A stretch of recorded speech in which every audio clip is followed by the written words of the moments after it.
가쓰오부시라는 그런 식재료를 아마 들어보신 적이 있으실 것입니다. 이 가다랑어라는 그 생선을 쪄서 훈연을 해서 말려서 숙성시키는 주로 일본에서 많이 사용되는 것인데요. 보통 육수를 우리거나 음식의 토핑으로 사용됩니다. 여러분이 보시는 경우는 육수 때문에 사신 경우 아니면 그 문어빵이라는 다코야끼인가요? 그 위에 뿌려져 있는 것을 보셨을 텐데요. 이 놀라운 것은 이 가쓰오부시가 사람이 먹는 식재료 가운데 가장 단단한 식재료라는 것입니다. 이 광물의 단단함을 정의하는 그 모스 경도라는 것이 있습니다. 이 모스 경도의 최고가 10인데 10이 다이아몬드입니다. 그런데 이 가쓰오부시 말린 것이 7에서 8 정도 된다고 합니다. 우리가 알고 있는 돌, 흔히 화강암이 6에서 7이라고 하는데 우리가 먹는 식재료가 돌보다 더 딱딱하다는 겁니다. 영상을 보니까 이 가쓰오부시 덩어리로 못을 박을 수 있더라고요. 또 이 가쓰오부시가 얼마나 단단한지 칼처럼 갈 수 있답니다. 그래서 종이를 자를 수 있고 음료수 캔을 뚫을 수 있답니다.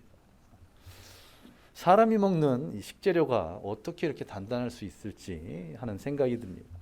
오늘 본문을 보시면 이 단단한 음식을 먹어야 한다고 말씀하고 있습니다. 물론 가쓰오부시처럼 실제로 단단한 음식을 먹으라는 것은 아닙니다. 오늘 본문은 당시 온 유럽에 영향을 미치고 있었던 그런 헬라 문화에 영향을 받아서 그 문화권에서 사용되는 비유를 인용한 것입니다. 이 헬라 문화권에서는 기초 단계에 있는 사람에게 우유를 먹어야 되는 어린아이라고 불렀다고 합니다. 그리고 성숙한 단계에 있는 사람들에게는 단단한 음식을 즐기는 어른이라고 불렀다고 하는데요. 이것을 오늘 본문에서 이해를 돕기 위해서 비유로 사용하고 있는 것입니다.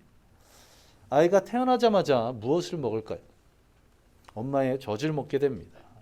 그러다 치아가 나면 조금씩 이유식으로 전환해서 결국은 단단한 음식을 먹게 되는데요. 음식을 씹으면 저작 운동을 하게 되면 치아와 턱을 발달시키는 것은 물론 두뇌까지도 개발된다고 합니다. 이러한 것들은 우리의 신앙생활에도 그대로 적용될 수 있습니다. 우리 신앙생활의 여정 가운데 이 어린아이처럼 젖을 먹어야 되는 때가 있습니다. 바로 어느 때입니까? 교회에 처음 출석해서 세가적으로 있는 그 기간. 이때는 어쩔 수 없이 부드러운 음식을 먹어야 됩니다. 그런데 시간이 수년이 수십 년이 흘러도 계속 그 자리에 있는다면 그것은 너무나 안타까운 일일 것입니다. 수십 년이 지났는데도 계속 젖만 먹는다면, 부드러운 음식만 먹는다면, 부담 없이 들을 수 있는 설교만 듣는다면 어떻게 되겠습니까? 바로 영적인 영양실조에 걸리게 됩니다. 이 영적인 영양실조는 육체적인 영양실조와는 달리 전혀 겉으로 드러나지 않습니다. 우리의 생명에는 영향을 미치지 않습니다. 그러다 보니 내가 영적으로 영양실조에 걸려 있는지 잘 깨닫지 못하는 그런 문제가 있습니다. 그래서 중요한 것이 여러분 스스로가 한번 점검해 보셔야 된다는 것입니다. 입에 좋은 약이 몸에도 좋다는 말이 있습니다. 몸에 좋은 음식은 어떻습니까? 대부분 그렇게 맛이 있지 않습니다. 그래서인지 어린아이들은 몸에 좋은 음식보다는 자극적인 인스턴트 음식을 더 좋아하죠. 여러분은 어떤 음식을 더 좋아하십니까? 혹시 어린아이의 그 음식, 초등학생의 입맛을 계속 갖고 있지는 않으십니까? 지난 야유회 때 아이들이 먹는 돈가스가 더 눈에 들어왔다면 여러분의 입맛이 아직 어린 입맛일 것입니다. 그런데 입맛만 초등학생의 입맛이면 큰 문제가 없는데 우리의 신앙까지도 어린아이의 모습 그대로라면 이것은 큰 문제입니다. 그래서 여러분들이 스스로를 점검해 보아야 합니다. 들으면 바로 이해되는 쉬운 설교만은 원하고 있지는 않은지, 또 서론과 본론은 빼놓고 결론만 듣기를 원하고 있지는 않은지, 또 정작 들어야 할 죄, 회개, 심판과 같이 그런 설교들은 듣기 원치 않고 있는지는 않은지, 또한 자기를 부인하고 자기 십자가를 지는 것, 그리고 먼저 섬기라고 하는 것들은 나에게 해당되는 말이 아닌 옆에 있는 사람에게 해당되는 말로 그렇게 들리고 있지는 않은지, 또한 나는 왜 믿음이 자라지 않은가, 혹 나는 왜 이렇게 자주 넘어지는가에 대한 그런 생각들이 있는지 한번 점검해 보시기 바랍니다. 그리고 이런 상황들 가운데 제일 나쁜 상황이 어떤 상황이냐면 교회 공동체의 대부분이 어린아이의 신앙을 간직하고 있는 그런 것이 가장 안타까운 상황입니다. 비교의 대상이 어떻습니까? 없습니다. 비교의 대상이 없다 보니 내가 문제가 있는지, 영적으로 영양실조에 걸렸는지 알 수가 없게 됩니다. 본인 스스로도 내가 어떤 것이 문제인지 알지 못하고 그냥 계속 어린아이의 젖먹이의 신앙으로 살고 있는 것입니다. 오늘 본문이 기록된 히브리서가 쓰일 때 그때 당시가 이와 비슷한 그런 상황이었습니다. 이 히브리서가 쓰인 때는 예수님께서 부활하시고 승천하신 후에 30년에서 40년 정도 흐른 뒤였습니다. 이때는 예수님으로부터 직간접적으로 복음을 전해들은 그 복음의 1세대들이 대부분 죽거나 아니면 타지로 피하거나 아니면 지하로 숨어 들어간 그런 때였습니다. 직접 가르침을 받은 사도들 그리고 1세대들이 갑작스러운 핍박으로 인해서 다 숨어가거나 아니면 나이가 들어서 죽게 되자 어떠한 일이 벌어질까요? 믿음이 그 다음 세대로 온전히 전해지지 못한 것입니다. 이 히브리서가 기록될 당시에는 이 첫 세대가 아닌 그 다음 세대가 교회의 성도들의 대부분이었습니다. 갑작스러운 박해로 이런 상황을 경험하게 되니까 복음의 진리에 미숙할 수밖에 없는 어린아이의 신앙을 가질 수밖에 없는 그런 상황이 된 것입니다. 이런 초대교회의 상황들 어느 때와 비슷합니까? 바로 이스라엘의 가장 암흑기라고 할 수 있는 사사기의 때와 비슷한 상황입니다. 사사기 2장 10절에서 이렇게 말씀합니다. 그 세대의 사람도 다 그 조상들에게로 돌아갔고 그 후에 일어난 다른 세대는 여호와를 알지 못하며 여호와께서 이스라엘을 위하여 행하신 일도 알지 못하더라. 여호와를 제대로 알지 못하던 그 사사기 때의 이스라엘 백성들의 모습이 무엇입니까? 사사기를 관통하고 있는 한 구절이 있습니다. 백성들 모두가 자기 소견에 옳은 대로 행하였더라. 하나님의 백성이 하나님의 뜻대로 살아가지 않고 자신이 원하고 바라는 대로 그렇게 살아가고 있는 것입니다. 이와 비슷한 때가 바로 오늘 본문이 기록된 때라는 것입니다. 오늘 본문 앞에 있는 11절을 한번 보시기 바랍니다. 보시면 듣는 것이 둔함으로 잘 듣지 못함으로라는 그런 의미를 가지고 있는 구절인데요. 이것은 이해 능력, 지적 능력이 떨어진다는 말이 아닙니다. 이들이 믿음이 연약해서 영적으로 깨어있지 못해서 하나님의 말씀을 들어도 이해를 못하는 그런 상황인 것입니다. 아니 어쩌면 하나님의 말씀에 무관심한 그런 상황이라는 것입니다. 믿는 성도가 하나님 말씀에 무관심하다. 얼마나 안타까운 그런 상황이겠습니까? 중요한 것에 무관심하다는 것은 굉장히 무서운 일입니다. 소식을 다 들으셨겠지만 어제 저녁 이태원에서 사상자가 300명이 넘는 그런 참사가 일어났습니다. 더 안타까운 것은 이 구급대원들이 심폐소생술을 하며 한 사람이라도 살리려고 혼신의 노력을 하는 그 바로 옆에서 어디선가 흘러나오는 노래에 맞춰서 떼창을 하고 춤을 추는 그런 사람들이 있었다는 것입니다. 주변에 사람들이 죽어나가고 있는데 아랑곳하지 않고 본인들이 노는 것에 정신이 팔려 있습니다. 자신의 즐거움만 생각하고 주변에 무관심하자 보이게 되는 그런 더 큰 비극의 모습입니다. 우리가 사고 수습이 빨리 될 수 있도록 또한 아직 병원에 입원해 있는 또 중환자실에 있는 환우들이 속히 회복되도록 함께 기도해 주시기 바랍니다. 다시 본문으로 돌아가면 하나님의 말씀에 무관심하니 그 결과가 무엇이겠습니까? 사사기 때의 이스라엘 백성들처럼 자신들이 원하는 대로 살아가니 믿음이 자라지 않은 것입니다. 그래서 오늘 본문을 기록한 이 히브리서 기자는 아주 탄식조로 12절을 말하고 있습니다. 12절을 한번 보시면 때가 오래되어서 선생의 역할을 하는 것이 마땅한데 오히려 배우는 상황이 되어야 한다고 그렇게 안타깝게 얘기합니다. 그리스도인이 된 지 굉장히 오랜 시간이 지났다는 겁니다. 그래서 이제는 다른 믿음이 연약한 자들, 믿음의 후배들을 가르쳐야 할 그런 때가 되었는데도 불구하고 아무것도 모르고 오히려 다시 배움을 청해야 하는 그런 상황에 처해 있다는 것입니다. 말씀의 초라고 표현하고 있는데 이것은 신앙의 기본적인 진리를 알지 못하고 기본적인 지식이 없다는 것을 의미합니다. 교회를 출석한 지 10년이 넘었는데 우리가 믿음으로 말미암아 구원받는다는 것을 알지 못한다거나 은혜가 무슨 의미인지를 깨닫지 못하고 있다면 얼마나 안타까운 일이겠습니까? 그래서인지 마태복음 19장 30절에서 이미 말씀하고 계십니다. 그러나 먼저 된 자로서 나중되고 나중된 자로서 먼저 될 자가 많으니라. 그런데 이 구절이 적용될 때 내가 나중된 자로서 먼저 되면 너무나 감사한 것인데 내가 먼저 된 자인데 나중된 자가 된다고 생각해 보시기 바랍니다. 얼마나 안타까운 일입니까? 이처럼 때가 돼서 장성하였는데도 불구하고 왜 계속 젖을 요구할까요? 그것은 바로 편하고 익숙해서 그렇습니다. 세상에서 편하게 사는 것을 싫어하는 사람은 아무도 없을 것입니다. 그런데 편하게 살아가면 그리고 아무런 노력을 하지 않으면 좋은 결과를 얻을 수 있느냐는 것입니다. 성장을 위해서는 젖을 떼는 노력이 필요하다는 겁니다. 물론 어머니의 젖은 완전 식품이라고 할 수 있습니다. 그런데 시간이 흐르면서 점점 묽어집니다.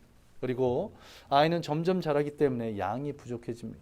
영양도 떨어지고 양도 부족하니 당연히 자랄 수 없는 그런 상황이 되는 것입니다. 이처럼 계속해서 젖을 먹는다는 것은 무엇입니까? 계속 믿음이 그 자리에 머물러 있다는 것. 그것을 의미하는 것입니다. 믿음이 계속 이 낮은 자리에 머물러 있다 보니 어떤 문제가 있을까요? 사람을 사랑할 줄도 섬길 줄도 모릅니다. 계속 받고자 하기만 합니다. 영적 신진대사가 원활하지 않으니 늘 자기중심인 적입니다. 조금만 실망하게 되면 관계를 끊어버립니다. 마음에 드는 사람하고만 관계를 맺습니다. 내 마음에 드는 사람에게만 사랑을 전합니다. 환경과 상황을 맞이할 때도 그렇습니다. 조금만 힘들고 어려워지면 마음이 불편해지면 도망칩니다. 피합니다. 먹기 어려운 단단한 음식은 다 뱉어버리는 것입니다. 오늘 본문에서 말하고 있는 장성한 분량, 단단한 음식을 먹는 믿음을 갖기 위해서 우리는 어떻게 해야 될까요? 이에 대해서 최고의 솔루션, 요즘 아주 뜨고 계신 오은영 박사의 솔루션보다 더 확실한 해법이 바로 무엇일까요? 바로 기본으로 돌아가는 것입니다. 기초가 튼튼해야 건물이 높이 지어질 수 있는 것처럼 우리는 다시 기본으로 돌아가야 됩니다. 신앙의 기본이 되는 것이 여러 가지가 있을 것인데 그 가운데 저는 오늘 4가지 것으로 함께 은혜를 나누고자 합니다. 말씀과 기도 그리고 사랑과 섬김입니다. 먼저는 말씀입니다. 말씀. 이 성경 말씀. 우리가 잘 알고 있는 디모데후서 3장 15절에서 17절을 보시면 이 성경 말씀에 대해서 표현하고 있는데요. 이 모든 성경은 하나님의 감동으로 된 것으로. 자, 하나님께서 직접 쓰셨다는 것이 아닙니다. 성경을 기록한 기록자들이 있는데 그들에게 감동을, 영감을 주셨다는 겁니다. 그래서 하나님께서 우리를 구원하고자 하시는데 또 하나님께서 당신의 뜻을 우리에게 전하시고자 하는데 아무런 오류 없이 아무런 문제 없이 영감을 통해서 이 성경 말씀을 우리에게 주셨다는 겁니다. 그리고 이 성경 말씀에 어떤 유익이 있다고 말씀하고 있습니까? 대개 가셔서 디모데후서 3장 15절부터 17절까지를 보시면 첫 번째는 그리스도 예수 안에 있는 믿음으로 말미암아 구원에 이르는 지혜가 이 성경 말씀에 있답니다. 로마서 10장 14절에서 어떻게 말씀합니까? 믿음은 들음에서 난다고. 이 성경 말씀을 들음에서 믿음이 난다고 성경은 말씀하고 있습니다. 그러하기에 날마다 성경을 붙잡고 읽고 듣고 묵상하시기 바랍니다. 또 성경에는 어떤 유익이 있다고 말씀합니까? 교훈과 책망과 바르게 함과 의로 교육하기에 유익하니. 믿음이 연약한 자들을 믿음으로 세워나가는데 아주 유익하다고 말씀합니다. 그리고 마지막으로 하나님의 사람으로 온전하게 하며 모든 선한 일을 행할 능력을 갖추게 한다. 이 성경 말씀을 통해서 선한 일을 행할 능력, 하나님 말씀대로 살아갈 수 있는 능력을 갖출 수 있도록 역사하신다는 겁니다. 우리가 주님 안에서 어떻게 살아가야 되는지 모든 것이 이 성경책에 담겨져 있습니다. 그리고 이러한 성경 말씀은 성경에서 어떻게 표현하고 있습니까? 1.1획도 변치 않는다고. 진리의 말씀이 바로 성경 말씀입니다. 이것이 진리의 말씀이기에 우리의 삶을 살아가는데 무엇이 옳고 그른가에 대한 기준이 될 수 있습니다. 그러하기에 이 말씀을 우리의 삶의 기준으로 삼는 저와 여러분 되시기 바랍니다. 구원에 이르는 지혜가 있고 또한 우리가 어떻게 살아가야 되는 모든 것들이 있고 우리의 삶의 기준이 되는 이 말씀을 날마다 읽고 또 듣고 묵상하고 암송하며 그 말씀대로 살아가는 저와 여러분 되시기를 간절히 소망합니다. 이렇게 말씀 붙잡을 때 우리의 믿음이 견고해져서 단단한 음식을 먹게 될 줄로 믿습니다. 그리고 다음으로 기도입니다. 기도는 하나님과의 대화, 하나님과의 교제라고 말씀하고 있습니다. 이 기도에 대해서 가장 유명한 구절은 데살로니가전서 5장 16절에서 18절 말씀입니다. 쉬지 말고 기도하는 것이 무엇이라고 말씀합니까? 너희를 향하신 하나님의 뜻. 우리가 쉬지 않고 기도한다는 것이 하나님께서 우리를 향하신 뜻이라고 말씀합니다. 하나님께서는 왜 우리에게 쉬지 말라고, 쉬지 않고 기도하라고 하십니까? 그만큼 우리와 교제하기 원하신다는 것입니다. 물론 우리가 하루 24시간 내내 하나님과 기도할 수 없습니다. 우리의 일상의 삶이 있기에 그럴 수 없습니다. 그러면 어떻게 쉬지 말고 기도할 수 있을까요? 시간을 정해놓고 또 삶의 순간순간마다 하나님께 짧게라도 기도하시는 저와 여러분 되시기 바랍니다. 기도하기 가장 좋은 방법은 무엇입니까?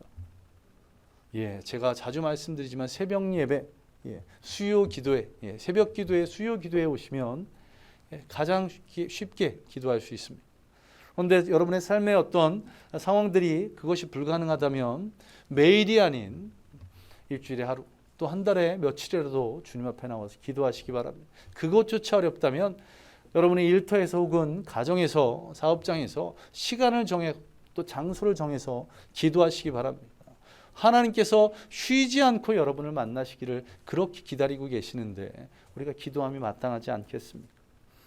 그리고 사도행전 1장 14절에 보시면 오순절 마가다락방에서 성령님께서 오실 것을 기대하며 120문도가 간절히 기도했습니다. 그들이 기도하는 모습을 마음을 같이하여 오로지 기도에 힘쓰더라. 오로지 기도에 힘쓰더라. 이것을 한국말로 의역하면 끈질기게 기도하다라는 표현일 수 있습니다. 기도는 끈질겨야 합니다. 왜 끈질겨야 할까요? 흔히들 이렇게 많이 목사님들이 말씀하십니다. 응답 받을 때까지. 그런데 기도의 목적이 무엇이라고 말씀드렸습니까? 하나님과 교제하는 겁니다. 내가 원하는 것을 쟁취하는 것이 아니라 하나님과 교제하는 것.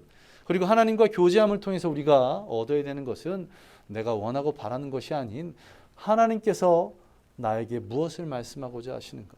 또한 하나님께서 내가 어떻게 살아가기를 원하는가. 그거를 깨달을 때까지 끈질기게 기도하라고 성경은 말씀하고 있는 겁니다. 이처럼 쉬지 말고 기도하는 그리고 끈질기게 기도하는 저와 여러분 되시기 바랍니다. 이런 기도의 삶을 통해서 여러분의 신앙이 장성한 분량이 되기를 간절히 소망합니다. 그리고 세 번째 기본 사랑입니다.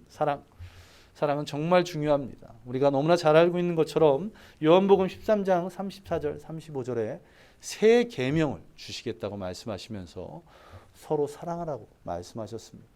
또 더 잘 알고 있는 성경 고린도전서 13장 사랑장이라고 말씀하죠. 그 마지막 절에 어떻게 말씀합니까? 그런즉 믿음, 소망, 사랑 이 세 가지는 항상 있을 것인데 그 중에 제일은 사랑이라. 예수님께서 우리를 사랑하셔서 십자가를 지셨습니다. 우리가 그리고 그 사랑을 받았기에 그 사랑을 전할 줄 아는 저와 여러분 되시기를 간절히 소망합니다. 그 사랑을 전하는 모습 하나님께서 어떻게 전하라고 말씀하셨습니까? 아주 무서운 구절을 알려드리면 요한복음 15장입니다. 요한복음 15장 13절을 보시면 사람이 친구를 위하여 자기 목숨을 버리면 이에서 더 큰 사랑이 없느니라. 이렇게 말씀합니다. 물론 이 말씀이 저와 여러분들이 옆에 계신 성도들을 위해서 여러분의 또 아는 이웃들을 위해서 직접 목숨을 버리라는 그런 말이 아닙니다. 예수님께서 사랑하라고 말씀하셨고 또 예수님께서 사랑을 실천하셨기에 우리도 사랑을 받으려 하기보다 사랑하라고 우리에게 말씀하시는 겁니다. 이 사랑을 실천하시는 저와 여러분 되시기 바랍니다. 자주 말씀드리지만 사랑은 표현하지 않으면 타인이 알 길이 없습니다. 이 사랑을 실천하기 위해서 사랑받기보다 사랑하기를 원하는 우리 모든 성도들 되기를 간절히 소망합니다. 그리고 마지막 기본은 섬기라는 것입니다. 로마서 15장 1절을 보시면 믿음이 강한 자, 먼저 믿은 자가 마땅히 약한 자, 나중 믿은 자의 약점을 담당하고 자기를 기쁘게 하지 말라고 먼저 섬길 것을 말씀하십니다. 또한 예수님께서 스스로를 어떻게 말씀하셨습니까? 마태복음 20장 28절을 보시면 인자가 온 것은 섬김을 받으려 함이 아니라 도리어 섬기려 하고 자기 목숨을 많은 사람의 대속물로 주려 함이니라 이렇게 말씀합니다. 주님 이 명령, 이 말씀에 따라 먼저 섬기는 저와 여러분 되시기를 간절히 소망합니다. 섬기지 않으면서 섬김을 받으려고 하는 것, 이것은 욕심입니다. 또한 섬김은 우리의 신앙이 성장하는 데 가장 좋은 지름길입니다. 지름길을 놔두고 멀리 돌아가거나 또 막힌 길을 찾아가지 않는 저와 여러분 되시기를 바랍니다. 주님께서 섬기시기 위해서 이 땅에 오셔서 목숨까지도 내어주셨습니다. 이러한 주님을 닮아가기 위해서 받으려 하지 않고 먼저 섬길 줄 아는 저와 여러분 되시기를 간절히 소망합니다. 이제 말씀을 정리합니다. 다시 한번 말씀을 드리지만 기본이 약하면, 기초가 약하면 높이 올라가지 못한다는 것입니다. 마찬가지로 오늘 은혜를 나눈 신앙생활의 이 기초가 되는, 기본이 되는 말씀을, 또 기도를, 또 사랑과 섬김을 온전히 실천하는 저와 여러분 되시기를 간절히 소망합니다. 말씀을 주야로 묵상하고 또 쉬지 말고 또 끈질기게 기도하고 또 예수님의 사랑으로 먼저 사랑하고 예수님이 그러셨던 것처럼 먼저 섬길 줄 아는 저와 여러분 되시기를 간절히 소망합니다. 영적 영양실조, 우리 가운데 누군가가 이 영적인 영양실조를 걸렸다면 누구 책임이겠습니까? 영양실조에 걸리는 것은 음식을 주는 사람도 음식을 먹는 사람도 모두의 책임입니다. 믿음의 성장이 더디고 어린아이 믿음으로 계속 있는다는 것은 저와 여러분 모두의 책임이라는 것입니다. 저와 여러분 모두가 말씀을 붙잡음으로 또 깨어 기도함으로 또 사랑을 주고 먼저 섬김으로 우리 모두가 함께 날마다 성장해가는, 매주마다 성장해가는 우리 교회, 그런 좋은 교회가 되기를 간절히 소망합니다. 우리 함께 기도하겠습니다. 이 시간 주님 우리에게 믿음 달라고, 우리가 견고한 믿음을, 단단한 음식을 먹을 줄 아는 그런 믿음의 성도들이 될 수 있도록 주님 믿음 달라고 우리 먼저 한번 기도하겠습니다. 기도합니다.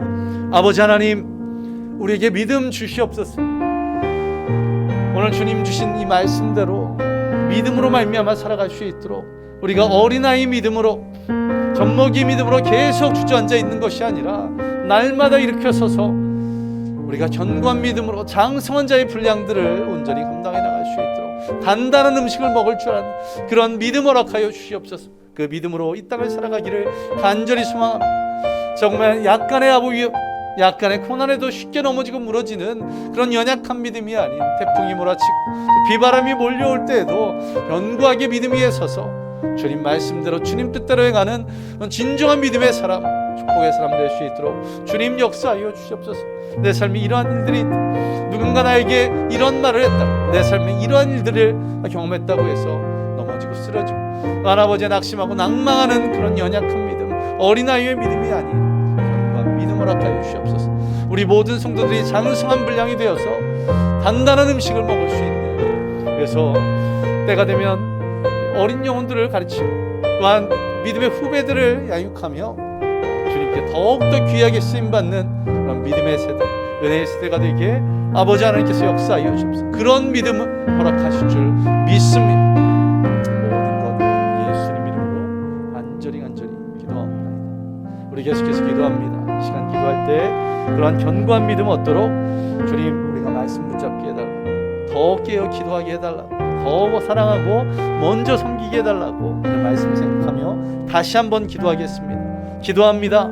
아버지 하나님, 우리에게 귀한 믿음 주시고 그 주신 믿음이 우리 가운데서 아름답게 꽃 피우고 열매 맺을 수 있도록 주님께서 역사하여 주시옵소서. 우리가 우리의 기초를 지혜롭게 다져나갈 수 있도록 주님이 주신 그 믿음 붙잡고 주님 말씀 붙잡고 또한 깨어 기도하고 또 사랑으로 또 섬김으로 온전히 나가 우리의 믿음을 조금씩 다져나갈 수 있도록 주여 인도하여 주옵소서. 우리 교회 모든 성도들이 매주마다 그 삶의 모습들이, 또한 매달 매년마다 그 아름다운 신앙의 모습들이 조금씩 성장해 나가 하나님의 귀한 사람으로 장성한 분량으로 주님께 쓰임받게 하여 주시옵소서. 아버지 하나님, 그런 은혜가 있기를 간절히 소망합니다. 성도라면 성도에 합당한, 집사라면 집사에 합당한, 또 권사와 장로라면 그에 합당한, 또 목사라면 그에 합당한 그런 견고한 믿음을 갖고 세상에서 정말 선한 영향이 미치는 그런 귀한 믿음의 사람들 되게 주여 역사하여 주시옵소서.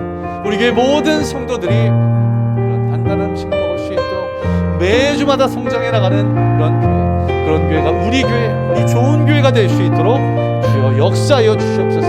주님께서 오늘도 은혜 베풀어 주셔서 이 한 주간 이 말씀 붙잡고 살아갈 수 있도록 인도하심을 믿으며 이 모든 것 예수님 이름으로 간절히 기도합니다.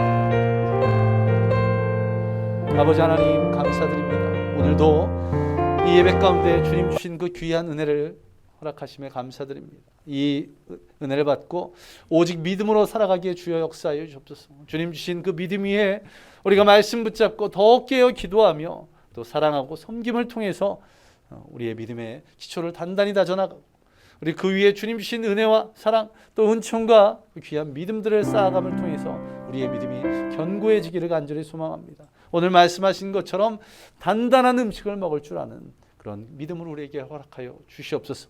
그래서 어떤 상황, 어떤 환경이 닥칠지라도 낙심하거나 낙망하지 않게 하시고 근심하거나 두려워하지 않도록, 그리고 그 모든 상황들 가운데 주님의 인도하심이, 주님의 역사하심이 있음을 온전히 깨닫는 그러한 믿음의 사람, 그리스도인으로 온전히 살아갈 수 있도록 주께서 역사하여 주시옵소서. 이 한 주간 이 말씀대로 살아가기를 간절히 소망합니다.